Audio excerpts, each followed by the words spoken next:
Hi hello नमस्कार मित्रमैत्रिणींनो, मी संध्या तुम्हा सर्वांचं स्वागत करते साफसफाईच्या आजच्या आपल्या नवीन पॉडकास्टमध्ये. चला तर मग मंडळी, जास्त वेळ वाया न घालवता सुरुवात करूयात आजच्या आपल्या चर्चेला. मंडळी, आज ना आपण एका अडाणी, अशिक्षित पण सुशिक्षित आणि क्रिंज आणि बेरोजगार फुकट्या एका कपलबद्दल बोलणार आहोत. त्यांचं नाव मी आपल्या ह्याच्यामध्ये व्हिडिओच्या टायटलमध्ये टॅग केलेलं आहे, ते तुम्ही बघून घ्या. आता मी ह्या दोघांना स्पेशल सेपरेट अशी नावं काही देत बसणार नाही आहे.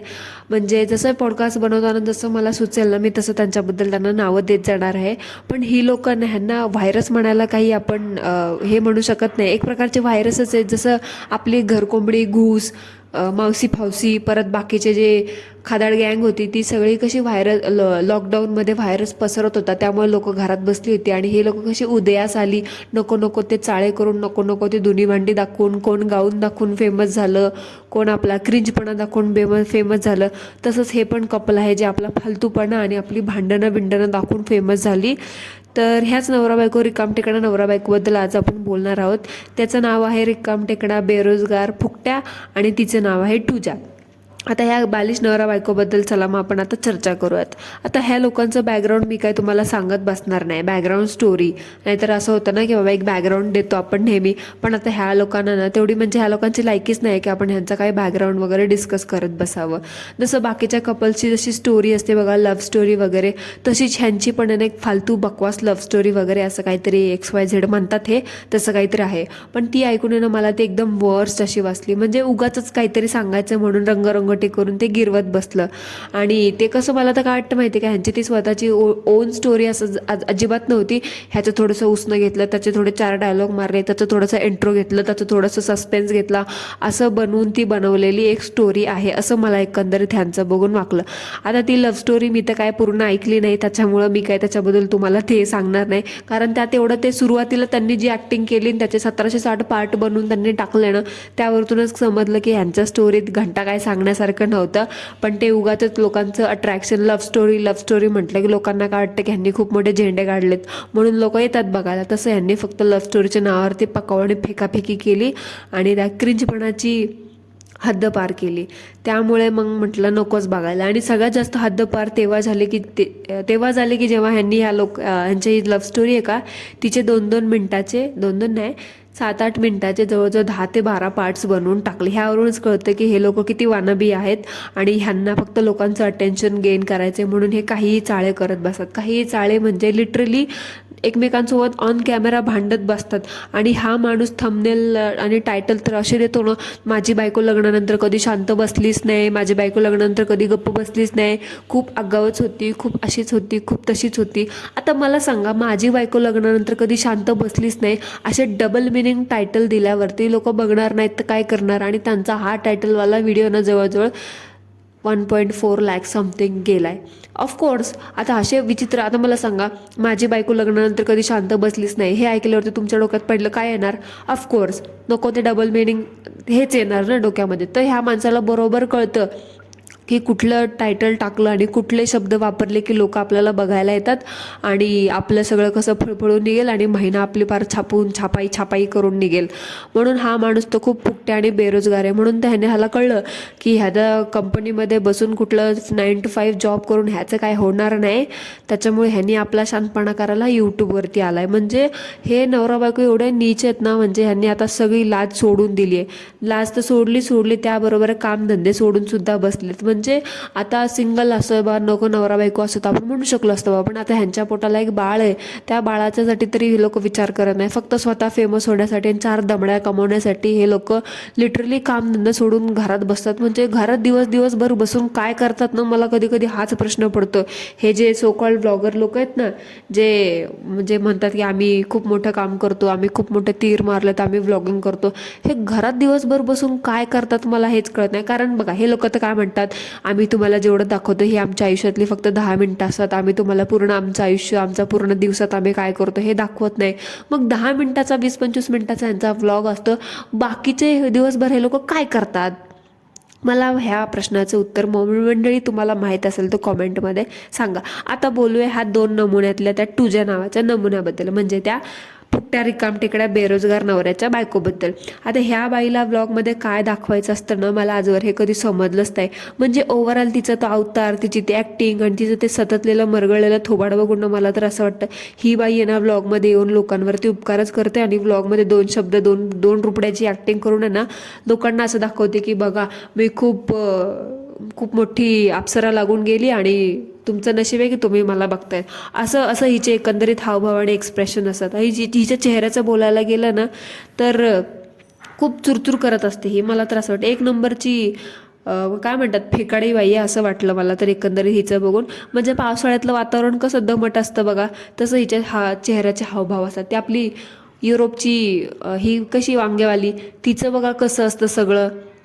नेहमी ती म्हणती नवीन दिवसाची नवीन सुरुवात असते, पण तिचं थोबाड नेहमी 12 वाजलेल्यागत मरगळलेलंच असतं. नवीन दिवस असतो पण तिचं ते थोबाडात असलं जुनं असतं. तसं ह्या बाईचं पण आहे. म्हणजे तिला काढा आणि हिला ठेवा, दोघींचं एकदम सेम टू सेम. ह्या लोकांकडे बघून आहे ना मला तर एवढं मात्र समजलं की लव्ह मॅरेजचे दुष्परिणाम काय असतात ते. म्हणजे लव्ह मॅरेज ह्यांचं कसं झालंय माहिती आहे का, ह्यांचं लव्ह मॅरेज करून आहे ना त्या अवघड जागेचं दुखणं झालंय, सहनही होईना आणि सांगता येईना. म्हणजे ह्यांच्या व्लॉगच्या लव्ह स्टोऱ्या बघून आहे ना ह्यांनी असं सांगितलं की आम्ही एवढा स्ट्रगल केला, आम्ही तेवढा स्ट्रगल केला. त्या मरगळलेल्या बाईचे आईवडील तर तिला काय बोलत नाहीत वगैरे. मग मला सांगा त्या माणसाने स्पेशल थंबनेल टायटल लावून तो व्हिडिओ बनवला की बाबा माझे बायकोचे आईवडील तिला बोलत नाहीत, हे करत नाहीत, ते करत नाहीत. मग असले उद्योग करायचेत कशाला ना. मग हे सगळं आता आईवडील बिवडील बोलत नाही हे सगळं टायटल टाकून लोकांचं अटेन्शन गेन करायची गरजच का. माहीत होतं लव्ह मॅरेज केल्यावर ते आईवडील बोलणार नाहीत, आपली कास्ट वेगवेगळी आहे, हे सगळे प्रकार होणार आहेत. पण तरीसुद्धा खूप खास असल्यासारखं लव्ह मॅरेज करायचं आणि त्यानंतर त्या गोष्टीचा बाजार मांडायला, त्या गोष्टी थ्रू पैसे कमवायला यूट्यूबवरती यायचं आणि लोकांच्या डोक्याचे कानं किर्र करायचे. म्हणजे हे असं आहे एवढं म्हणजे सगळ्या गोष्टी करायच्या आणि नंतर रिग्रेट न ठेवता त्या गोष्टीचं यूट्यूबवरती येऊन बाजार मांडत बसायचं. म्हणजे गरिबीचं कार्ड खेळायचं, इमोशन्सचं कार्ड प्ले करायचं आणि लोकांना फार इमोशन्सने बांबू लावून जायचं. हे असे ह्या लोकांचे धंदे आहेत. म्हणजे सुरुवातीला सांगायचं की आम्ही खूप स्ट्रगल केलं, आम्ही खूप स्ट्रगल केलं, आम्ही खूप स्ट्रगल केलं आणि नंतर तेच स्ट्रगल कार्ड वापरून पैसे कमवायचे. ह्या लोकांचे लाखभर सबस्क्रायबर व्हायच्या आधी ना हे लोकांना सगळ्यांच्या कॉमेंट्सला रिप्लाय करायचे, लाईक करायचे. पण जसं ह्या लोकांचे लाखभर सबस्क्रायबर पूर्ण झाले तसं ह्या नमुन्यांना वाटायला लागलं ते टांजील फांजील तिला कसं वाटतं की बाबा मी खूप प्रसिद्ध आहे, मी खूप मोठे तीर मारले, लाखभर लोकांच्या मनात घर केले वगैरे वगैरे. तसं ह्या लोकांना पण वाटायला लागलं आणि लाखभर फॉलोअर झाले तेव्हापासून ह्यांनी कॉमेंटला रिप्लाय करणं तर सोडाच, लाईक करणं सुद्धा सोडून दिले. म्हणजे ह्या मराठीतल्या धुनी भांडी आणि क्रिंजपणा स्वतःचं पर्सनल आयुष्य पैशासाठी विकणाऱ्या लोकांना असा कसला मास चढतो काय माहिती. लाखभर सबस्क्रायबर झाल्यावरती ह्यांना असं वाटतं की 7व्या आसमानातच बसलो आपण आणि आपण जगापेक्षा काहीतरी खूप मोठं जगावेगळं काहीतरी काम केलं, आपण खूप मोठे झेंडे गाडलेत, खूप मोठे तीर मारलेत, आपण आता अक्षय कुमारच झालोत असं वागायला लागतात. म्हणजे त्या टांजली तर काय बोलायलाच नको. तिथे सारखं म्हणत असते मी तर 1.25 लाख लोकांच्या मनात घर केले, मनात घर केले, मनात घर केले. आता काहीला का राहायला घर नाही वाटतं म्हणून सारखं म्हणते लोकांच्या मनात घर करून राहते, घर करून राहते. तसं ह्या बाकीच्यांचं आहे. आता हे तर लोक तर बाबा सगळ्यात वर्स्ट म्हणजे वर्स्ट आहेत, वर्स्ट. काय बोलायचं ह्यांच्याबद्दल काय समजत नाही. असं होतं किती बोलू आणि काय काय बोलू असं होतं ते. आणि हा माणूस आहे ना खरंच ह्याच्याबद्दल ना मला असं किती बोलावं असं झालंय. म्हणजे अशी माणसं पण जगात आहेत हे ह्या बिचाराने प्रूफ केले. म्हणजे यूट्यूबसाठी ह्या माणसाने चक्क जॉब सोडून दिलाय. अरे काय लॉजिक आहे का ह्या गोष्टीमध्ये. आजकाल लोक काय म्हणतात बाबा आताच्या जगामध्ये आताच्या म्हणजे जमान्यात महागाई एवढी वाढली आहे, नवरा बायकोमध्ये दोघांनी पण खांद्याला खांदा लावून कमवलं तर आपण आपले सगळे स्वप्न पूर्ण करू शकतो.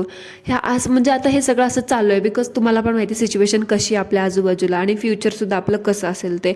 पण ह्या लोकांचं काहीतरी वेगळंच आहे. लाखभर सबस्क्रायबर झालं की ह्या लोकांनी डायरेक्ट कामधंदा सोडून दिला. उलट लोक म्हणतात की बाबा चला जॉब आहे ना आपण साईड बाय साईड म्हणून एखादा बिझनेस करूया, जॉब पण चालू ठेवत आणि बिझनेस पण चालू ठेवत. पण ह्यांनी कसं चांगलं चालतं म्हणजे हातचं सोडायचं आणि पळत्याच्या मागं पळायचं असं ह्या लोकांचं झालंय. यूट्यूबमध्ये करिअर करायचं होतं ह्या माणसाला असं ह्यांचं म्हणणं आहे. यूट्यूबमध्ये करिअर करायचं होतं मग आता मी काहीतरी बोलले असते पण नको. खूप घाण शब्द आला तर माझ्या तोंडात आता. ह्या माणसाला यूट्यूबमध्ये एवढं करिअरच करायचं होतं, तर मग काहीतरी दुसरं फील्ड निवडायचं होतं ना, काहीतरी दुसरं कॉन्टेंटचा प्रकार निवडायचा होता. ह्या असला पुळचटपणा करायला, व्लॉगिंगच्या नावावरती फालतूपणा दाखवायला व्लॉगिंग करायला कशाला आलं मला हे कळतच नाही. म्हणजे असं म्हणायचं की मला यूट्यूबमध्ये करिअर करायचं आहे आणि वरतून येऊन बायकोची, पोरांची, स्वतःची भांडणं दाखवायची, इज्जत लोकांची पैशांसाठी विकून टाकायचे, हे यांचं म्हणे करिअर ऑप्शन.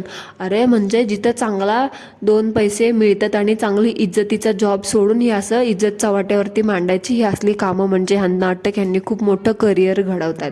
आता काय बोलायचं ना, ह्या म्हणजे ही पिढीच विचित्र आहे ना असं वाटायला लागलं. म्हणजे आता मला तर, मी तर त्याच पिढीतली आहे, पण हे असली नाही बाबा, आम्ही असं नाही विचार करणार. चला ठीक आहे, यूट्यूब आहे ना आपलं, साईड बाय साईड एक साईड इन्कम म्हणून आपण ठीक आहे ठेवू शकतो, पण त्यासाठी आपण आपला 9 to 5 एक भरभक्कम जॉब कसा काय सोडू शकतो ना. म्हणजे काय बोलायचं आता ह्या लोकांना ना, काय माहिती यांची विचारसरणीच कशी आहे ना, कधी कधी मला ह्याच्यावरती डाऊट येतो. आणि मला हा प्रश्न अजून एक पडलाय, मागाशी म्हटलं तसं, हे जे यूट्यूबवरती क्रिंजपणा दाखवतात हे लोक, दिवसभर घरात बसून करतो काय हा माणूस म्हणतो ना, मी यूट्यूबमध्ये करिअर करण्यासाठी व्लॉगिंगला मी माझा फुल टाईम देणार आहे आता, म्हणून मी माझा जॉब सोडला, जॉब असतो त्यामुळे मला व्लॉगिंग करायला जमत नव्हतं. मग मला सांग बिचाऱ्या, तो दिवसभर घरात बसून करतो काय? ह्याच्या पुठ्ठ्याला घरात बसून वाळव्या बिळव्या कशा लागत नाहीत दिवसभर एका ठिकाणी बसून? म्हणजे मला कमाल वाटते कधी कधी. असा एक सहज प्रश्न पडला.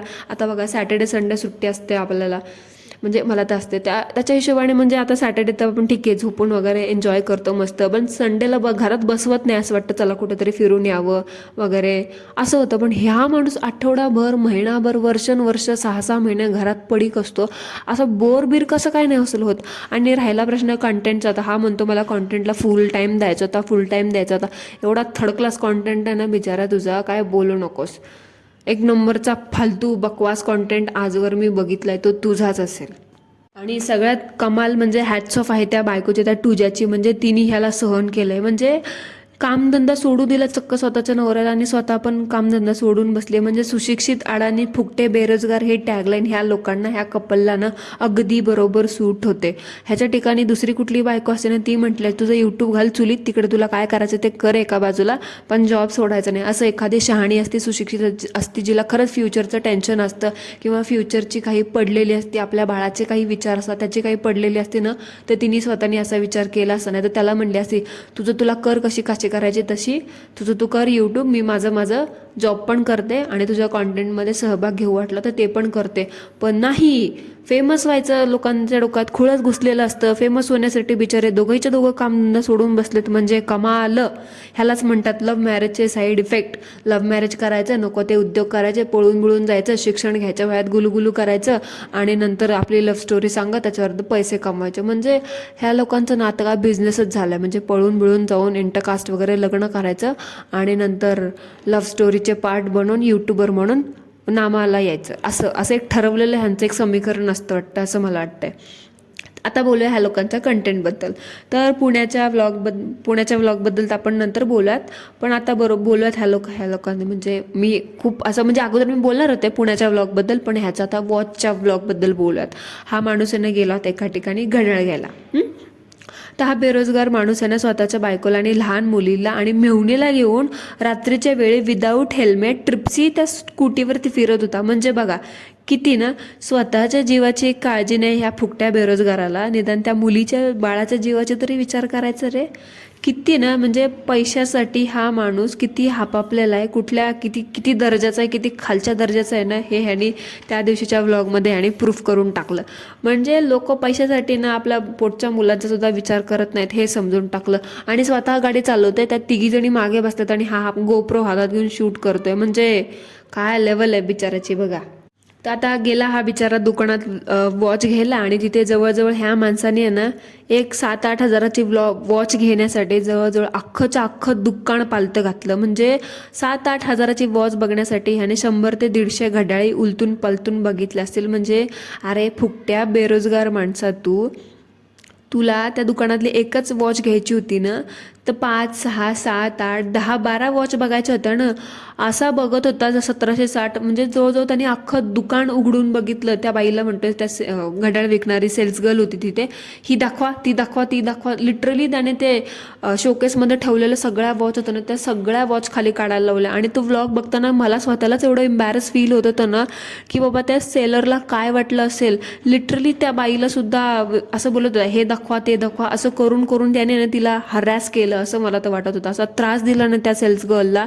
म्हणजे एखाद्या दुकानात त्या सेलरला किती त्रास द्यायचा ना, ह्याची पण एक मर्यादा असते. पण ह्या माणसाला काय, यूट्यूबर गेला तिथे मोठा शायनिंग मारत थोबाड घेऊन तसलं बोकडागत, आणि तिथं म्हणत होता, हे दाखवा, ते दाखवा. घेतली तर खरं 7-8 हजाराची, पण माझ तर असं दाखवलं ना तिथे की बाबा अंबानीची अवलादच आहे. म्हणजे घ्यायचं तर एवढूडचं, पण दुकान अख्खं पालता घालायची काय गरज होती काय माहिती. घेऊन घेऊन काय घेतलं एवढूडचं 7-8 हजाराचं घड्याळ, पण नखरे तर बाबा किती मोठे. आणि ती सेलरसुद्धा वैतागली बिचारी. वैतागून शेवटी सुरुवातीला तिने रिस्पेक्ट देऊन नीट बोलली ह्याला, पण तिला पण ह्याची लायकी कळली. तिला पण वाटलं की हा फुकटा रिकामटेकडा दिसतोय, शो ऑफ करणारा, घेऊन घेऊन काय घेणार आहे, 7-8 हजाराचंच घेणार आहे. त्यामुळे शेवटी तिने पण रिस्पेक्ट देणं बंद केलं आणि चल म्हणली निघ. आणि मी तुम्हाला सांगते मंडळी, त्या सेल्स गर्लच्या ठिकाणी मी जर तिथे असते ना, मी त्याला म्हटलं असं, चल निघ. एक झापट लावली असते तिथे, म्हटलं असं, चल निघ, मला ना घड्याळ बेडाळ काही विकायचं नाहीये. 4 आण्याची कोंबडी 12 रुपयाचा मसाला, असं झालं याचं. एवढी वॉच घ्यायची आणि त्यासाठी एवढे नखरे करत बसलेस, मायाला फुकटा कुठचा. हा खरंच एखाद्याला त्रास द्यायची पण एक लिमिट असते. यूट्यूबर समजला स्वतःला लाखभर सबस्क्रायबर म्हणून दुसऱ्याचा एवढा अंत घेऊ नये. एका वेळी तू सुद्धा असंच कोणाच्या तरी इथे काम करत होतास, हे विसरलास का फुकट्या कुठल्या. आणि आता झाला हा वॉच बीच घेऊन सगळा सीन झाला. हा व्लॉग तर गेला बाबा 25 मिनिटाचा लिटरली व्लॉग होतो. बाकीचे तर धुनी भांडीवाली चला 10, 15, 30, जास्त 20 मिनिटाचं बनवत असतील. पण हा माणूस डेडिकेटेडली 25 मिनिटाचे व्लॉग बनवतो. म्हणजे तुम्ही ह्याचे व्लॉग जर बघत असाल तुम्हाला कळत असतं, टायमिंग ह्याचं बरोबर असतं. 25, 30, 25, 3, 25, 4, 25, 4 असे मोठे व्लॉग असतात. म्हणजे आणि त्या व्लॉगमध्ये काहीही नसतं. म्हणजे अगदी पुळचटपणा भरलेला असतो. एक नंबरचा बालिशपणा दाखवत असतो. आणि हा फुकटा बेरोजगार तीच वॉच घालून गेला पुण्याला. आता त्या पुण्याच्या व्लॉगबद्दल हा एवढा आजूबाजूला राहून ह्या एवढ्या बावळट लोकांना माहीत नाही की पुण्यामध्ये कुठल्या गोष्टीला काय म्हणतात आणि कुठल्या गोष्टीला काय म्हणतात. त्याच्यावर बोलूया आपण. पण आता बघा, त्या व्लॉगमध्ये हा माणूस आहे ना ती वॉच घालून गेला. ती वॉच आहे ना त्यांनी कमीत कमी, तुम्ही मोजलं असेल तर नाही मला माहीत नाही, मी सांगते, जवळजवळ 10 ते 15 वेळा त्यांनी ती हातातली घड्याळ आणि तो टाईम दाखवला. म्हणजे दाखवायचंच होतं लोकांना की बाबा बघा मी कसा फुकटा बेरोजगार आहे, घरात बसून कशा महागड्या घड्याळी घालतो तुमच्या जीवावरती, असं दाखवण्यासाठी मुद्दाम तो टाईम दाखवत होता. अरे फालतू माणसा, मला तर कळतच नाही तुझी ती बायको ना तुझ्यासारख्या फुकट्या माणसाला कसं काय सहन करते. तिच्या ठिकाणी दुसरी असती ना, चांगली लात घातली असती ना, म्हटली असते चल निघ. पण काय सगळे हापापलेले वनबी तुमच्यासारखे, सेम टू सेम. आणि ह्या लोकांना ना म्हणतात ना बेसिक मॅनर्स किंवा बेसिक माहिती वगैरे ह्या गोष्टीचं तर कळतच नाही. आता नवीन यूट्यूबर झालेत ना, म्हणून आता नवीन कंटेंट गोळा करतात, त्यामुळे लगेच गोष्टी यांच्या कळून येतात. बघा आता कुठेही उंडगायला जातात हे लोक, ते तेव्हा आता कुठलाही यूट्यूबर असो किंवा आपण सुद्धा असो, आपण कुठेही फिरायला जातो तेव्हा आपण ॲटलिस्ट आला तिथल्या गोष्टीची गुगलवरती का होईना माहिती सर्च करतोच ना. आता ह्या लोकांना शनिवार वाड्याबद्दलची माहिती माहीत नाही म्हटल्यावरती काय बोलायचं. समोर होता लाल महाल आणि त्याला बोलते ही मस्तानी महाल. आता काय बोलायचं, म्हणजे काय बोलायचं. मस्तानी महाल कुठे राहिला आणि लाल महाल कुठे राहिला, कुठलं कुठे राहिलं, म्हणजे कुठल्याच गोष्टीचा ताळमेळ नव्हता. आणि ती तुझ्यात ते ती तर एक नंबरची फेकाडी बाई आहे. म्हणजे फेकायचं म्हणून काहीही फेकत असते.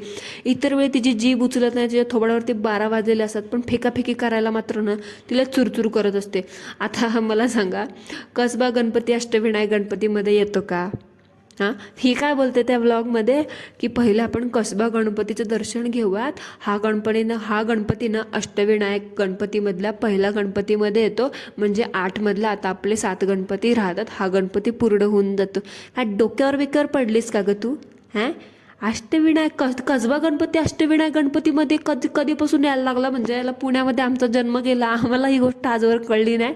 आणि ही कुठून आली, कानामागून आली, तिकड झाली आणि म्हणे कसबा गणपती अष्टविनायकामध्ये येतो. ला म्हणजे पुणेकर तिथं असताना त्यांच्यासमोर एखाद्यासमोर अशी बोलली, त्यांना चांगली तुला धुतला असता आणि चांगल्या पुणेरी पाट्या दाखवल्या असत्या. आली मट्टी म्हणे कसबा गणपती हसण्यासारखीच गोष्ट आहे म्हणजे. तर हे फेकाडे ऐक जरा, तो कसबा गणपती आहे ना पुण्यातला मानाचा पहिला गणपती आहे. तो अष्टविनायक गणपतीमध्ये येत नाही, कळलं का? जरा कान साफ करून घे यूट्यूबच्या पैशातून. ते घड्याळ घ्यायला पैसे वाया घालवलेस ना, तर कानातलं ती घाण काढ आणि जरा नीट ऐक. ह्यालाच म्हणतात उचलली जीभ आणि लावडी टाळाला. जरा काम धंदा करा. घरात बसून आहे ना ते नको नको ते उगाचच खायचं आणि ते सोडून द्यायचं. त्याच्यामुळे तुमच्या डोक्याला ना चालनाच नाहीये, चालना डोक्याला पण नाही. त्यामुळे डोकं बधीर झालंय आणि हे असं काहीही बोलताय, बरळत जात आहे, लिटरली बरळत जात आहे. कामधंदा करायचं नाही, काय नाही, शाळा वेळा शिकली नाही, शाळा शिकायच्या वेळेत गुलूगुलू करत बसले, त्याच्यामुळे हे असं होतंय. वेडाचा बाजार नुसता. मंडळी, दॅट्स इट फॉर टुडे. माझे ना आता ह्या लोकांबद्दल बोलायचे पेशन्स संपलेत, लिटरली संपलेत. भेटूया पुन्हा एकदा एका नवीन पॉडकास्टसोबत. तोपर्यंत ॲज ऑलवेज सर्वांनी काय करायचं ते करा. Thank you so much. धन्यवाद.